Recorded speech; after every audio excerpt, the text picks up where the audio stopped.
Après le coup porté au groupe armé chiite avec la mort de son chef Hassan Nasrallah, tué vendredi dans une frappe israélienne près de Beyrouth, les dirigeants israéliens avaient averti que la guerre n'était pas encore finie contre le Hezbollah.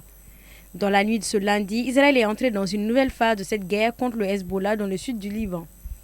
L'armée israélienne annonce des opérations terrestres limitées, localisées et ciblées et destinées à viser des cibles et des infrastructures du Hezbollah. Ce matin, l'armée israélienne a fait état de violents combats avec le Hezbollah libanais qui, en riposte, a annoncé avoir tiré des salves de roquettes en direction de la principale base de renseignement militaire israélienne. Selon le ministère de la Santé du Liban, le bilan s'élève à plus de 1000 morts depuis les explosions des systèmes de transmission du Hezbollah au Liban le 17 septembre, imputés à Israël et l'intensification des frappes qui ont suivi. De l'autre côté, plusieurs pays dont la France, l'Allemagne, le Canada, le Royaume-Uni, la Bulgarie ou encore le Portugal ont organisé des évacuations de leurs ressortissants résidant au Liban.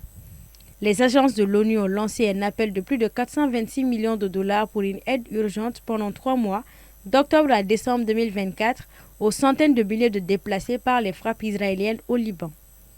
Une demande qui avait été formulée par le Premier ministre libanais Najib Mikati afin de mobiliser des ressources urgentes pour les civils affectés par l'escalade du conflit ayant conduit à une crise humanitaire au Liban. Des frappes aériennes ont visé parallèlement la banlieue sud de Beyrouth, un bastion du Hezbollah, les environs de Damas en Syrie ainsi que la bande de Gaza, où Israël mène depuis le 7 octobre 2023 une offensive en représailles à l'attaque sans précédent du mouvement islamiste palestinien Hamas. Aujourd'hui, le bilan à Gaza est estimé à 41 638 morts selon le ministère de la Santé du Hamas.